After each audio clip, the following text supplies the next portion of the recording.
அனைவருக்கும் வணக்கம். படத்தின் இயக்குனர் ராம்தேவ் ரொம்ப விவரமான ஆளுன்ட்டு ராதாரவன் சொல்லிட்டாரு. ஒரு டேரக்டர் ராதாரவனே ஏமாத்திருக்காருன்னா நாங்களே ஏமாத்துறோம்.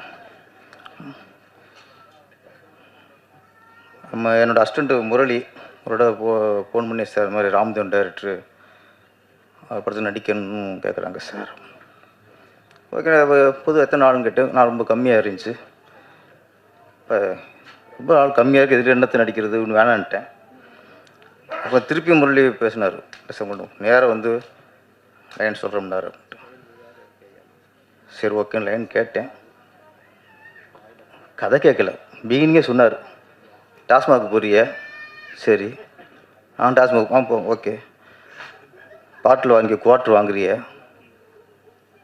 நான் ஆரம்பமே மாறியா இருக்கேன். சரி சரி, அப்போ பாட்டிலுக்கு பைசா கொடுத்து கூட 10 ரூபா கேட்டானுங்க. என்னடா பாட்டிலுக்கு மேலே 10 ரூபா கேட்குறேன்ட்டு தகராறு பண்ணி என்னப்பில் நடிக்கிறேன்ட்டேன். அதனால் இது கதை, அதுக்கப்புறம் கதை இல்லை, நமக்கு இந்த மேட்ரு போதும். பாட்டிலுக்கு 10 ரூபாங்கிறது பற்றிட்டு எரிஞ்சிச்சு. சரி, இப்போ நம்மளாம் பண்ணால் அப்போ என்ன தான் துணிச்சலுக்குன்னு அர்த்தம். மேடையில் பேசுகிறோமே, ஓகே அப்படின்னா அதில் பண்ணால் தான். பாட்டிலுக்கு 10 ரூபா கேஸ் தான் நம்ம கேஸ். அது வேணாம். இப்போ அப்புறம் இன்னொரு ராம்தேவ் வந்து ரொம்ப வருமான ஆளுங்கிறதுக்கு இன்னொரு காரணம், எடுக்கிற அரசியல் படம் இதில் வந்து எந்த வகையிலும் நம்ம பாய்ச்சிடக்கூடாதுன்ட்டு தமிழ் என்னென்ன அரசியல் கட்சிலாம் இருக்கோ அதில் யார் யாராக இருக்காங்களோ அவனுக்கு உள்ளே போட்டார். ஏடிஎம்கில் ஒரு ஆள், டிஎம்கில் ஒரு ஆள், பிஜேபியில் ஒரு ஆள். ஆனால் அவருக்கு முன்னாடி ஒரு நம்பிக்கை இருந்திருக்கு தாவேக்கா மேலே. அந்த நம்பிக்கை தான் நாஞ்சி சம்பத் அவர்கள். ஓகே, ஃபியூச்சரில் விஜய் சிஎம் ஆயிடுவார், அவர் கட்சியில் வாழ்த்துக்கு உள்ளே போடுவோம் அப்படின்னு ஒரு சேஃப்டிக்கு போட்டது தான் அன்றைக்கி. இன்றைக்கி வந்து அதுதான் இன்றைக்கி ஸ்ட்ராங் ஆயிடுச்சு. அதனால் எல்லா கட்சியிலையும் ஆளோ உள்ள தெரிஞ்சார்.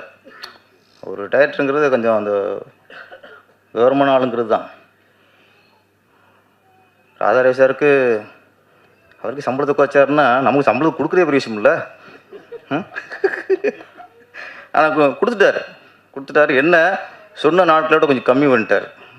அவருக்கு சம்பளத்தை குறைச்சார், நம்ம நாட்டில் குறைச்சார், அவ்வளோதான், ஈக்குவலைசேஷனா. ஆனால் என்ன, ராம்தேவ் அப்படிங்கிறது இந்த சூழலில் ஒரு இயக்குனர் எப்படி இருக்கணும், ஒரு தயாரிப்பாளருக்கு ஒரு நம்பிக்கையான விசுவாசமான ஒரு இயக்குனர்னால் செலவு முதல்ல குறைக்கணும். ஃபஸ்ட்டு தேவையில்லாத செலவை குறைக்கணும். முடிஞ்ச வரைக்கும் ஆர்டிஸ்ட் சம்பளத்தை குறைக்கணும், ஷூட்டிங் டேஸை குறைக்கணும். அவங்க தான் முதல்ல தயாரிப்பு உண்மையான இயக்குனருங்கிறது முதல்ல அவர் தான். நான் சொல்கிறது, ஒரு தயாரிப்பாளருக்கு உண்மையான இயக்குனர் அப்படிங்கிறத நம்ம ராம்தேவ். ஏன்னா நடித்தாச்சு, நம்மகிட்ட எவ்வளோ குறைக்கணும் எவ்வளோ போராடி இருப்பார். நிறைய போராடுவார். இன்னும் விழுக்கு போராடுற அப்படின்னா அது அவருக்கு இல்லை, தயாரிப்பாளருக்கு செலவை குறைக்கணும்னு. இந்த மாதிரி இயக்குனர் வெற்றி அடித்தாங்கன்னா நான் சரி, இவர் நம்பி ஒரு எல்லா தயாரிப்பாளருமே நஷ்டம் அடைய மாட்டார்கள். முதல் லாபம் வருது இல்லையோ, நஷ்டம் அடைய மாட்டார்கள்.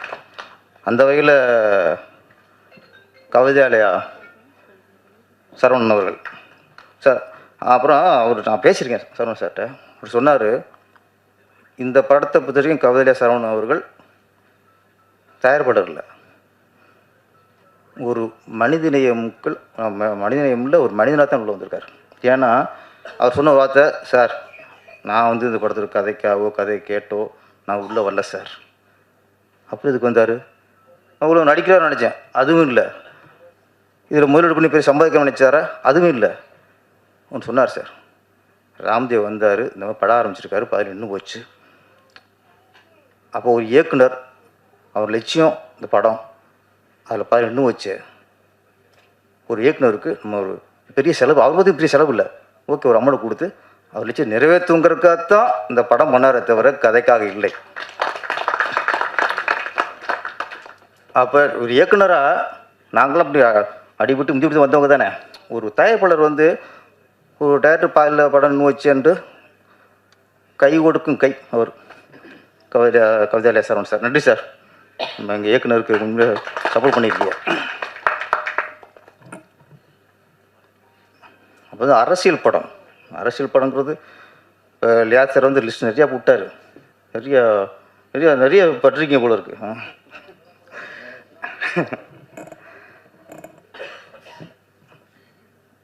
முதல்ல அரசியல் படம் அப்படின்னா நம்மள என்ன நினைக்கிறோம், ஒரு ஆளுங்கட்சியை தாக்குறது, அரசியல்வாதிகளை தாக்குறது, ஒரு கட்சியை தாக்குறது, இதுதான் அரசியல் படம் நினைக்கிறோம். அதுதான் மிகப்பெரிய தப்பு. ஒரு இயக்குனர், ஒரு படைப்பாளி ஒரு அரசியல் படம் எடுக்கிறான்னா மக்கள் மீது உள்ள பற்று, அக்கறை. ஆளுங்கட்சி குறைச்சி என்ன வருது, ஒரு கட்சி சரியில்லை, ஆளுங்கட்சியில் ஒரு அமைச்சர் சரியில்லை, நிர்வாகம் சரியில்லை, செயல்பாடு சரியில்லைன்னா அது நம்ம குறை நினைக்கிறோம். மக்களுக்காக, மக்கள் மீது ஒரு அக்கறையின் அடிப்படையில் எடுக்க படம் தான் அரசியல் படம். அதனால இந்த அரசியல் படங்களுக்கு சென்சார் டிஸ்டர்ப் பண்ணாலோ, அரசியல் கட்சி டிஸ்டர்ப் பண்ணாலோ மக்கள் சப்போர்ட்டாக இருக்கணும். ஒரு அரசியல் கட்சிக்கு ஒரு தடை வருதுன்னா முதல்ல மக்கள் குரல் கொடுக்கணும். ஏன்னா மக்களுக்கு எடுக்கப்பட்ட படம். இப்போ மக்கள் தலைவனா என்ன, மக்களுக்கான தலைவன். இந்த படத்தோட கதை ஓட்டம் காமெடியாக இருக்குமே தவிர இதோட கருத்து ரொம்ப ஆழமானது. மக்கள் ஒரு அரசியல் கட்சி சார்ந்தவரை மக்கள் எப்படி ஏமாத்துறாங்க அப்படிங்கிறத சொல்கிறான். யாருக்கா சொல்கிறான், அரசியல்வாதிக்காவா? மக்கள் உஷாரா இருங்க. அதான் நான் வந்து எம்ஜிஆர், புரட்சித்தலைவர் எம்ஜிஆர் காலத்தை நான் வந்து இந்த வகையில் நான் பொற்காலம் சொல்லுவேன். ஏன்னா அவர் ஆட்சியில் இருக்கும்போது அப்பொழுதுதான் அதிகமாக அரசியல் படம் வந்தது. ஒரு பக்கம் மணிவண்ணன் சார், இன்னொரு பக்கம் வி சி குகநாதன் சார், இன்னொரு பக்கம் ராமநாராயணன் சார், அப்புறம் கலைஞர் கதை வசனத்தில் ஹனிபா படம் பண்ணுவார், எஸ்எஸ்சி சார் முக்கியமாக சார். நான் எல்லா பக்கமும் அரசியல் படம். எஸ்எஸ்சி சார் படத்துலலாம் ஒரு கிளைமாக்ஸில் வந்து முதலமைச்சரை ரோட்டு ஓட விடுவாங்க, அடிப்பாங்க. இப்போ எடுக்க முடியுமா? எல்லாத்தையும் சகிச்சுட்டு ஒரு புரட்சித்தலைவர் எம்ஜிஆர் அவர் இருக்கும்போது தான் நிறைய அரசியல் படங்கள் வந்துச்சு. அதுக்கப்புறம் விமர்சனங்களை தாங்குகிற சக்தி அரசியல் தலைவருக்கு இல்லை. எந்த அரசியலுக்கு பேசினாலும் நம்மளை தான் பேசுகிறாங்களோ பயம். எம்ஜிஆர் ஏன் எல்லாத்தையும் விட்டாருன்னா அவருக்கு மக்கள் மீது நம்பிக்கை இருந்துச்சு. நீ என்ன சொல்லுங்கள், நீங்கள் என்ன விமர்சனம் பண்ணுங்கள், மக்களை நம்புகிறாங்க, அவங்க ஓட்டு போடுவாங்க நம்பிக்கை எம்ஜிஆர் இருந்துச்சு. உங்களுக்கு இல்லை. ஒரு படத்தை பார்த்தா மக்கள் மாற்றி போட போகிறான். ஏன் தலைவாக்கு டிஸ்டர்ப் ஆச்சு, ஏன் ஜனநாயகனுக்கு டிஸ்டர்ப் ஆச்சு, ஏன் இன்னைக்கு அரசியல் படுகிறதுக்கு ஏன் இவ்வளோ பயப்படுறாங்க? எல்லாத்துக்கும் காரணம் இன்னைக்கு உள்ள அரசியல் தலைவர்களுக்கு பயம் பயம் பயம். விமர்சனம் தாங்குகிற பக்குவமும் இல்லை. ஒரு யூடியூப்பில் ஒரு விமர்சனம் பண்ண முடியல, தூக்கி உள்ளே வச்சுறாங்க. ஒரு பத்திரிக்கையாளர் ஒரு விமர்சனம் பண்ண முடியல, தூக்கி உள்ளே வச்சுறாங்க. ஒரு தலைவனுக்குள்ள தகுதி எந்த பதவி இருக்கும், எந்த பதவி வந்தாலும் சரி, அவங்களுக்குள்ள ஒரே முதல் தகுதி நீங்கள் விமர்சனத்தை தாங்க கொள்ள வேண்டும். இல்லைன்னா பொது வாழ்க்கை வராதியா. நீங்கள் இப்போ உங்கள் குடும்பம் உண்டு, உங்கள் கோத்திரம் உண்டு போயிட்டுருங்க. இன்றைக்கி இந்த அரசியல் வந்து மக்கள் சொல்ல பயப்படுறாங்க. இந்த சூழலில் மக்கள் தலைவா அப்படிங்கிற படத்தை முழுக்க அரசியல் அரசியல் அரசியல். உண்மையிலே நாஞ்சில் சம்பஸ் இங்கே உள்ள நடிச்சுதான் நம்ம நன்றி சார். ஏன்னா எங்களுக்கு பக்க படம். அப்புறம் நம்ம பழக்கப்பே அண்ணன், நான் தான் அவரை ஃபஸ்ட்டு நடிகரை உள்ளே கொண்டு வந்தேன். திருவண்ணாமலை படத்தில் ஒரு சிஎம்மா, நல்ல சிஎம்மா, அது பெரிய விஷயம் இல்லை, ஒரு நல்ல சிஎம்மா நடிக்க வச்சது நான் தான். இந்த படத்தில் அவர் கூட நடிக்கும்போது நான் மிரண்டேன். சார் இன்றைக்குள்ள நடிகர் ராதாரவிலாம் தாண்டி இருப்பார் அவ்வளோ இருக்குது, அப்படி நடிக்கிறார் அவர். டைலாக்லாம் இப்போ நம்மகிட்ட கொடுத்துட்டு 10 ரூபா மனப்பாடம் பண்ணுவான். டேரக்டர் சொல்கிறாரு, அது அப்படி காதில் வாங்கிக்கிறாரு. ஓகே தம்பி டேக் போகலாம் அப்படிங்கிறாரு. சார் அடிக்கிறார். ஒரு ஒன்பது இல்லை, எப்படி உள்வாங்கி அவ்வளோ இயல்பாக நடிக்கிறாருங்கிறதே எனக்கு ரொம்ப வேப்பாக போச்சு.